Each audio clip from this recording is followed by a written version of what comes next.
Good morning, students. Today we'll take a topic from the chapter Arithmetic Progressions of class 10th, that is sum of n terms of an AP. अब तक आपने already nth term of an AP का formula पढ़ लिया है. Exercise 5.0 and 5.2 and 1 you have already done. Nth term of an AP is given by En, that is equal to A plus n minus 1 into D, where you already know that A is the first term, n is the number of terms, and D is the common difference. For an AP जिसकी first term A हो, common difference D हो और number of terms n हो, तो nth term is given by A plus n minus 1 into D. Now we have to find sum of n terms of an AP. Let this be denoted by S. तो first term हो गई A, second term हो गई A plus D, third term हो गई A plus 2D, so on, और nth term हो गई A plus n minus 1D. इन सबको हमने ऐड कर दिया.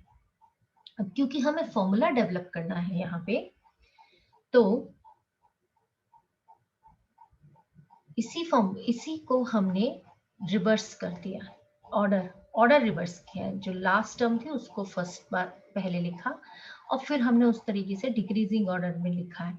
n-1 a plus n-1 into d last term थी, तो उससे पहले वाली होगी a plus n-2d, उससे पहले होगी a plus n-3d, so on, और लास्ट टर्म आ जाएगी अब a. तो इस तरह से इस सम को हमने दो तरीके से लिखा. अब इन दोनों इक्वेशंस को हम ऐड कर देंगे.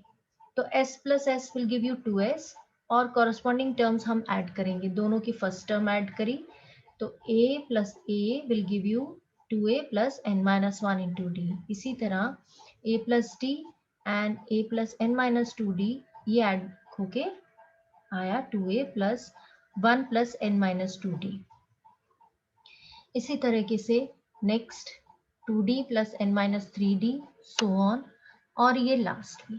अब यहाँ देखिए n plus 1 minus 2, again this is n minus 1d. इसी तरह n plus 2 minus 3, ये भी n minus 1d हुआ. इसका मतलब ये सारी के सारे टर्म्स हैं 2a plus n minus 1d, और ये कितनी बार आएंगी? n टाइम्स आएंगी, क्योंकि ये n टर्म्स हमने ऐड करी थी. तो 1 2 3 so on, this is the nth term. So that means n times 2a plus n minus 1 into 2d into d. This is 2 times s. Therefore sum s is equal to n by 2, ये 2 इस तरफ चला गया, 2a plus n minus 1 into d. ये formula हमें develop करना इसलिए ज़रूरी है क्योंकि जब हमारे पास लार्ज टर्म्स आ जाती हैं, नंबर ऑफ टर्म्स बहुत ज़्यादा हो, तो हमारे लिए सम निकालना मुश्किल हो जाता है. हम उन्हें ऐड नहीं कर पाते हैं सारी टर्म्स को. 5 टर्म्स को ऐड करना आसान है, 10 तक भी आसान है, लेकिन अगर हमें 100 टर्म्स दे दी जाएं किसी एपी की और कहा जाए कि इनका सम निकालो, तो ऐड करने में हमें ज़्यादा टाइम लगेगा. तो इसीलिए हमने ये फॉर्मूला डेवलप किया. यहाँ पे इस फॉर्मूले को हम ऐसे भी लिख सकते हैं, a plus n minus 1 into d. 2a था ना, उनको a और a को ऐड कर दिया, and this is the nth term. So this formula can now also be written as a plus an. an को हम last term करके भी लिख सकते हैं. Therefore sum of n terms of an AP, अगर उसमें फर्स्ट टर्म और लास्ट टर्म दी है और नंबर ऑफ टर्म्स पता है, तो हमारे पास एक फॉर्मूला ये भी हो गया. एक ये फॉर्मूला है और एक दूसरा ये वाला फॉर्मूला है. इन फॉर्मूलों को यूज करते हुए हम आराम से sum of terms of an AP निकाल सकते हैं. एक तो छोटे छोटे क्वेश्चंस हम डिस्कस करते हैं. पहला, फाइंड द सम. क्वेश्चन लिख रही हूँ, आप लोग अपने आप करेंगे.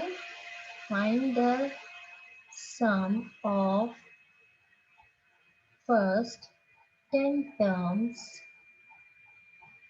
Of the AP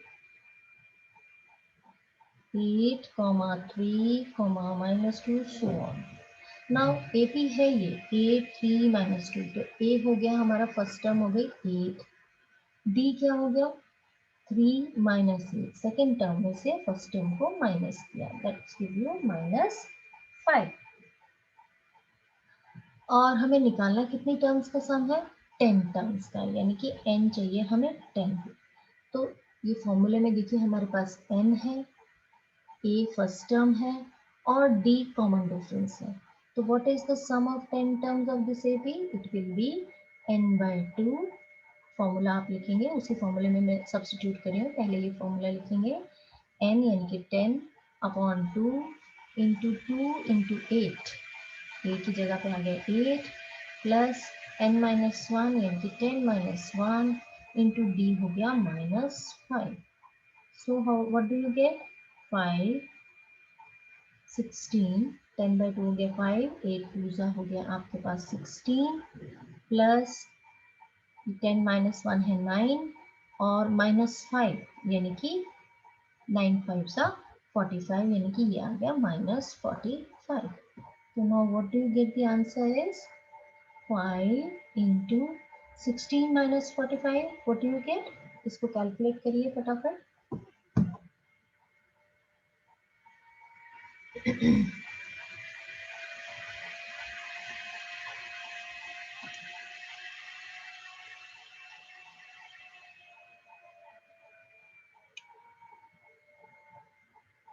-29 into 5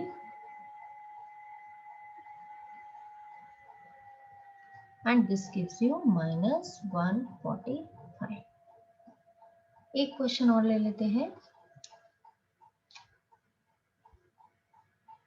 Sum of 14 terms of an AP,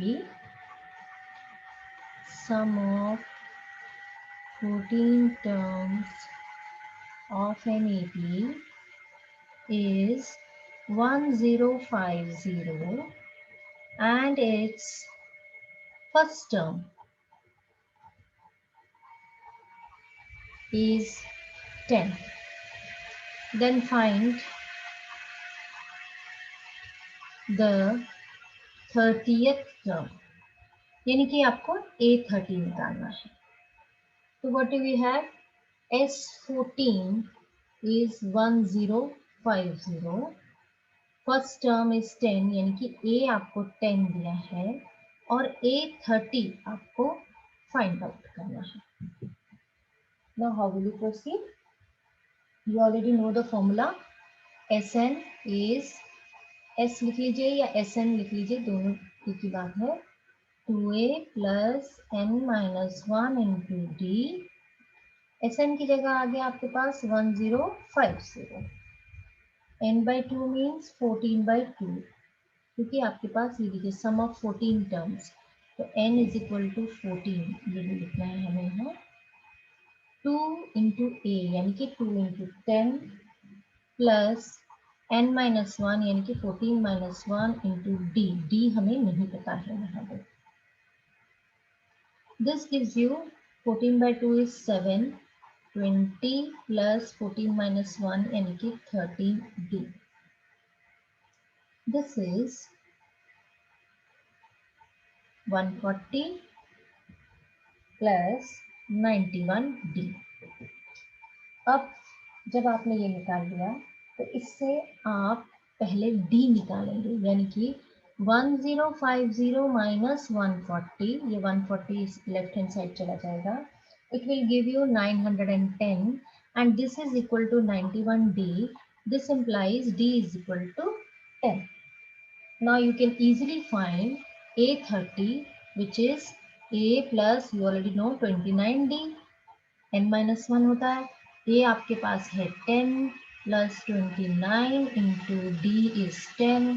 this gives you the answer 10 plus 290, यानी कि कितना हो गया 300। आई होप ये दोनों क्वेश्चंस आपको समझ में आए होंगे।